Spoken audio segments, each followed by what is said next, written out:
70 साल से वो तकरीबन हो ही गया है हिंदुस्तान को आज़ाद हुए।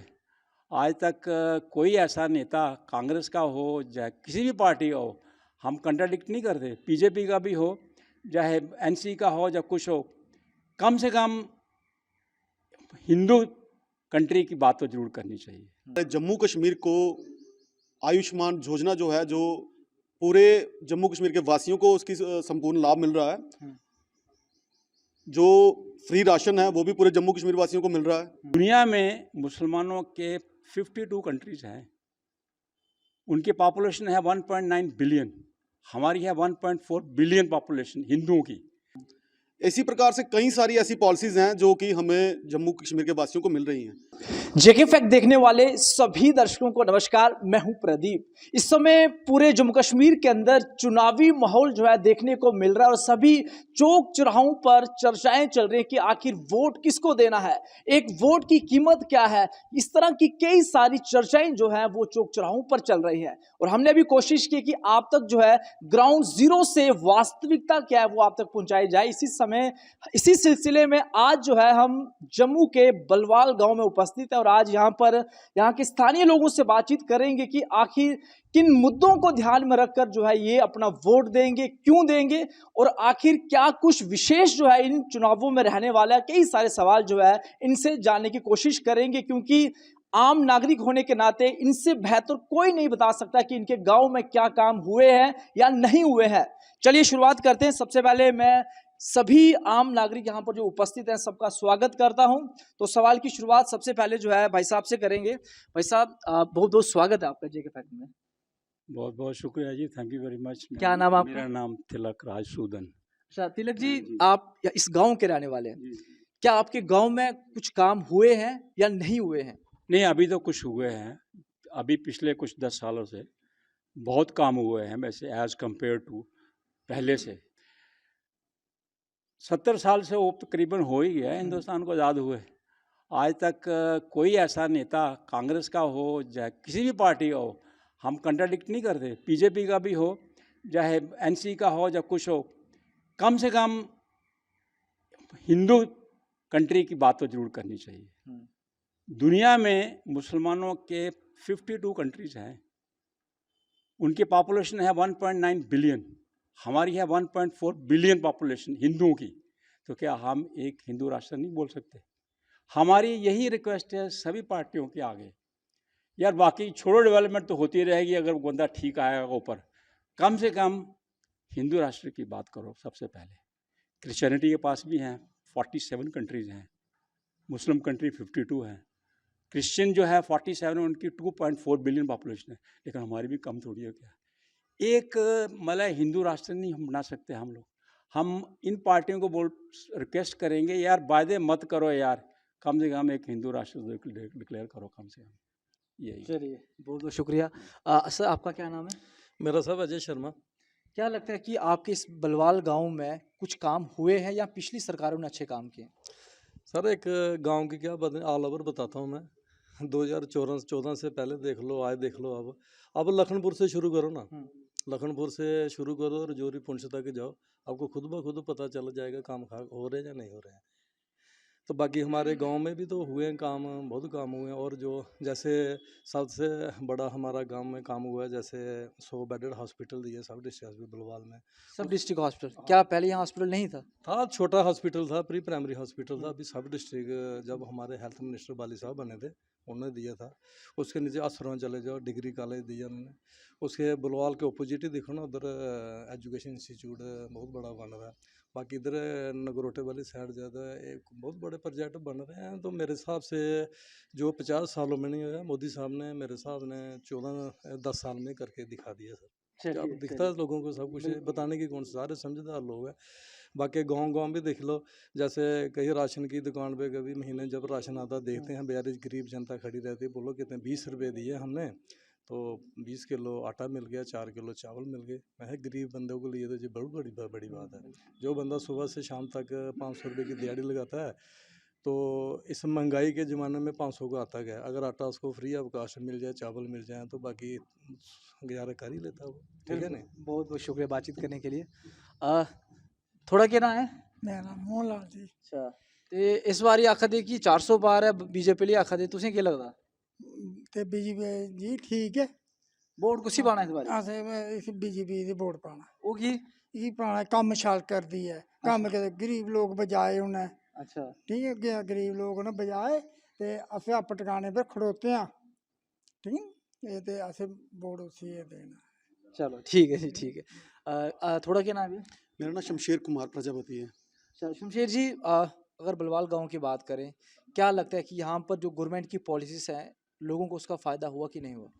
जी, मैं सिर्फ बलवाल गांव की बात ही नहीं करूंगा, मैं पूरे प्रदेश की बात करूंगा। जिस प्रकार से हमारे जम्मू कश्मीर को आयुष्मान योजना जो है, जो पूरे जम्मू कश्मीर के वासियों को उसकी संपूर्ण लाभ मिल रहा है, जो फ्री राशन है वो भी पूरे जम्मू कश्मीर वासियों को मिल रहा है। इसी प्रकार से कई सारी ऐसी पॉलिसीज़ हैं जो कि हमें जम्मू कश्मीर के वासियों को मिल रही हैं। जैसे कि सबसे बड़ा लाभ मैं कहूँगा कि जैसे कि 370 जो टूटने के बाद हमारे जो कि हम जहाँ पे रहते हैं, ज़्यादातर हमारे बेस्ट पाकिस्तानी रिफ्यूजी हैं, जो कि आज तक जब से जो हमारे वहाँ से प्रताड़ित होकर हमारे जम्मू कश्मीर में जम्मू में आए थे, तो उनको आज तक जम्मू कश्मीर का वासी नहीं कहा जाता था, उनको आज भी पाकिस्तानी कहा जाता था। और आज वो हमारे देश के, हमारे जम्मू कश्मीर के वासी हैं, उनको भी इस चीज़ का लाभ हुआ है। और दूसरा मैं कहूँगा कि जैसे हमारा जो जम्मू पुंछ अखनूर जो रोड है, उसका 4 लेनिंग का काम मैं बताऊँ तो बहुत ज़्यादा वो, जो कि हमारी पिछली सरकारें थी, वो उसी के नाम पर वोट लेती थी जब वो लोगों के बीच में जाती थी कि अगली बार हमें वोट मिलेगा तो हम ये 4 लेन का काम लगवाएंगे, मगर आज तक वो नहीं हो पाया था। मोदी सरकार जब आई है तो उसके बाद ये काम संभव हुआ और बनके तैयार है। चलिए, कुल मिलाकर जो सेंट्रल गवर्नमेंट की पॉलिसीज हैं उसका फ़ायदा जो है जनता को हुआ, ऐसा इनका कहना है। चलिए आप बातचीत करते हैं। आपका क्या नाम है? मेरा नाम रजत सूदन है। रजत जी, आपके गांव में स्पोर्ट्स को लेकर और एजुकेशन सेक्टर में क्या कुछ काम हुए हैं? देखिए, सबसे पहले मैं ऑल इन ऑल डेवलपमेंट की बात करूं, यहाँ पे भुलवाल के अंदर पहले एक प्राइमरी हेल्थ सेंटर हुआ करता था, आज वो सब डिस्ट्रिक्ट हॉस्पिटल बन चुका है, 100 बेडेड। और उसके साथ ही में हमारा मॉडर्न स्कूल एजुकेशन जो हायर सेकेंडरी स्कूल था उसको भी अपग्रेड किया गया है। और यहाँ पे आज हम देख रहे हैं हमारे अम्फला से लेके मथुआर तक स्मार्ट बसेस भी चल रही हैं, तो लोगों को बहुत सारे फ़ायदे हो रहे हैं। और जो हमारी सरकार है और जितने भी, जैसे हम पीएम किसान निधि की बात करें, लोगों के अकाउंट में हर 2-3 महीने के बाद 2-2 हज़ार रुपया हमारी सरकार, जो हज़ारों करोड़ रुपया हमारी सरकार दे रही है, किसानों को भी बहुत ज़्यादा फ़ायदा हो रहा है। दूसरी तरफ लेके चलें, जैसे फार्मिंग के सेक्टर में, एग्रीकल्चर के सेक्टर में इतना ज़्यादा किसान आगे बढ़ रहा है। जैसे हमारे सरकार ने अभी नई स्कीम लॉन्च की हुई है, poly house, hi tech poly house दे रही है। और इससे क्या होगा, इससे एक हमारे गाँव के अंदर, हमारे शहरों के अंदर जो रोज़गार के जो साधन हैं वो दिन प्रतिदिन बढ़ते जा रहे हैं। क्या आपके गांव में एजुकेशन को लेकर कोई स्कूल, कॉलेज वगैरह कुछ नहीं बना? बिल्कुल, कॉलेज बने हैं, डिग्री कॉलेज बना है हमारा यहाँ पे। पहले नहीं था कॉलेज? पहले डिग्री कॉलेज नहीं था, ये 2016 में डिग्री कॉलेज, जो हमारे फॉर्मर कैबिनेट मिनिस्टर हैं बाली भगत जी, उन्होंने यहाँ पे दिया था ये डिग्री कॉलेज। हॉस्पिटल है, मॉडर्न स्कूल एजुकेशन है, और जीसीटी कॉलेज है, बीएन कॉलेज है, बहुत सारे कॉलेजेस हैं यहाँ पे। और आने वाले समय के अंदर हम तो यही चाहते हैं यही सरकार आए, बार बार यही सरकार आए, क्योंकि लोगों ने पहले 30, 40, 50 साल पहले अगर पीछे चले जाएं, देश बड़ा पीछे की ओर जा रहा था। अब हम अपने आप को भी समझ रहे हैं, हमारे लोग भी ये समझते हैं कि ये सरकार जो है हमारे यंगस्टर्स को, नौजवानों को आगे की ओर लेके जाएगी। चलिए, जिस तरह से ये कह रहे हैं कि गांव के अंदर जो है स्कूल भी अपग्रेड हुए, कॉलेज भी यहाँ पर बना। चलिए भाई साहब, आपको क्या लगता है कि भारत का नाम दुनिया में अगर देखा जाए तो क्या इस समय किस तरह से देखते हैं? हाँ, इंटरनेशनल लेवल पे अगर आप देखो, आज से कुछ 10-15 साल पहले की बात करो तो इंडिया को कोई भी नहीं जानता था। आज जानते हैं आज वर्ल्ड लेवल पे है, जानते क्या है, मोदी करते हैं फॉरेन कंट्रीज़ में भी। आपने सुना होगा, पिछले 10-15 दिन की बात है, अमेरिका में लोग मोदी जी कर रहे थे। इवन रशिया ऑल्सो, चलो वो सोच लेते हैं कि वो हमारा, उनके साथ पुराना भाईचारा था, लेकिन अमेरिका भी को देखो आप, और साथ में फ्रांस को साथ देखो आप, यूके में साथ में भी देखो आप। मेरा मतलब कहने का ये है कि अगर ये कुछ और साल रहा, मतलब ये हुकूमत रही, जो हमने गलतियाँ की हैं, जैसे नेहरू ने गलती है यूएनओ की सीट दे दी जो बहुत ज़रूरी थी। आज वो सीट हमारे पास होती तो चाइना हमारे पाँव में होता। आज हम उनको रिक्वेस्ट करना पड़ती है कोई भी काम करवाने के लिए, यूएनओ में करवाने के लिए। लेकिन अभी हमारे जैसे फॉरेन मिनिस्टर हैं शंकर जी हैं, उन्होंने काफ़ी जोर लगाया हुआ है और मुझे लगता है कि आने वाले समय में शायद हम देखें या ना देखें, लेकिन हमने डेवलपमेंट तो बहुत देखी है, लेकिन with in short spell of time आपने यूएनओ की वो सीट भी नहीं मिलेगी। वो भी दौर देखा होगा जब भारत के अंदर कुछ भी काम जो है अच्छे से नहीं होता होगा, और आज जिस तरह से आप कह रहे हैं। मैंने आपको पहले ही बताया है कि ये तालाब है ना, इसका पानी हम पीते थे नीचे रुमाल रख के। उस टाइम ये यहाँ पर कोई नलके वगैरह कुछ भी नहीं थे, और मैंने जब इस आज नलके लगे हैं? अभी तो आज तो लगे हुए हैं, लेकिन नलके ही लगे हैं। पानी पानी थोड़ा नहीं जरा दिक्कत है, मे भी वो नीचे मोटर की वजह से थोड़ा पानी पूनी कमी आता है, जरा आता है, फिर भी वैसे ऐसा कुछ बात नहीं है। चलिए, बिल्कुल, बहुत बहुत शुक्रिया। आपका क्या नाम है भैया? मनीष केरनी मेरा नाम है। किन मुद्दों को ध्यान में रखकर जो है इस बार आप जो है अपना वोट देंगे? देखो जी, डेवलपमेंट तो हुई है, सरकारें आती जाती रहती हैं। पहले भी सरकार जो थी और आज की सरकार में बहुत फ़र्क है। पहले सरकार में डेवलपमेंट सिर्फ नाम पे होती थी, दिखती नहीं थी, लेकिन आज क्या है कि ग्राउंड में दिखती है। रोड को देख लो आप, कहीं स्कूलों में देख लो आप, हॉस्पिटल जैसे मेरे भाइयों ने कहा कि हॉस्पिटल वगैरह बन रहे हैं, तो बना है यहाँ पे, स्टेडियम बना है, और अभी पानी का वगैरह जो भी नई स्कीम आई है सरकार की वो सारी अच्छी है। और ये तो एक बात है, लेकिन दूसरी बात ये है कि जब से सरकार, ये नई सरकार जो आई है, मोदी सरकार जिसको हम कहते हैं, बहुत अच्छी सरकार है। ये इतनी बढ़िया सरकार है। पहले तो हमें ऐसे लगता था जैसे हम मरे हुए हैं। 40 साल, मेरी अभी 50 साल उम्र है, 40 साल पहले हमने यही देखा कि 40 साल पहले ऐसे जैसे मरा हुआ इंसान चलता था ना, ऐसे चलते थे। हमारी कोई हमें पूछता नहीं था। तो अब जो 10 साल हैं, अब थोड़ा सा हमने गर्दनें उठाई हैं, अब थोड़ा पता लगा है कि हम भी जहाँ संसार में आए हैं, हिंदुस्तान में हम भी पैदा हुए हैं, और आज हम देख रहे हैं, डेवलपमेंट भी देख रहे हैं। और अभी जो हमें जो अभी जो पावर मिली है, जो शक्ति मिली है ऐसे मोदी जी के आने से, तो ऐसा पहले कभी नहीं लगा। तो अब चल रहा है, सरकार डेवलपमेंट करा रही है, कराती रहेगी आगे। बहुत बहुत शुक्रिया। एक और सवाल जानना चाहेंगे भाई साहब आपसे। जिस तरह से जम्मू कश्मीर के अंदर 3 टायर सिस्टम की शुरुआत की गई, एक समय था यहाँ पर लीडरशिप को उभरने का अवसर नहीं दिया जाता था। क्या लगता है कि 3 टायर सिस्टम जब से आया उसके बाद से लीडरशिप को भी एक अवसर मिला है कि अपनी लीडरशिप को निखारना और जनता की सेवा करना मिला? नहीं, ये प्लेटफॉर्म पहले कहाँ था? अभी नया शुरू में, पहले कहाँ था? पहले कहाँ जो मेरे जैसा जो कुर्सियाँ वगैरह टेबल पे वो ही रहता था। आजकल के सिस्टम में क्या आपको मिलता है, और जहाँ मर्जी आप मेहनत करो, तो जहाँ से मेहनत करो, समाज की सेवा करो, तो जहाँ से जहाँ मर्जी अभी तो मेरे ख्याल में कोई ऐसे बंदे को टिकट देते हैं, पता नहीं चलता भाई ये बंदा। जैसे अभी मोदी जी, पता नहीं कि पिछले कुछ औरत थी बेचारी गरीब घर की, उसको MP की टिकट दी है, उससे बात कर रहे थे, तो बेचारी बातें कम कर रही, रोज जा रहे थे। तो पहले कहाँ थे ऐसे सिस्टम? समझे मेरी बात? मतलब इसका फायदा हुआ है 3 टायर हुआ सिस्टम? सर, आम जनता को फायदा हुआ इसका। नहीं तो पहले जिसका एक बाबा, उसके बाद उसका पुत्र बेटा, फिर उसके बाद उसका बेटा, उसके बाद उसका परिवारवाद। परिवारवाद और था क्या? चलिए, एक आपसे जानना चाहूँगा, क्योंकि आपने वो दौर देखा है, आतंकवाद का दौर। क्या लगता है कि जम्मू कश्मीर के अंदर आतंकी संगठनों पर, या फिर जितने भी ड्रग पैडलर रहे हैं, या फिर जितनी भी ऑर्गेनाइजेशन रही हैं जो ओवरग्राउंड वर्कर के तौर पर काम करती थी, क्या कुछ लगता है कि अब वो बदलाव आया, उन पर कार्रवाई हुई है?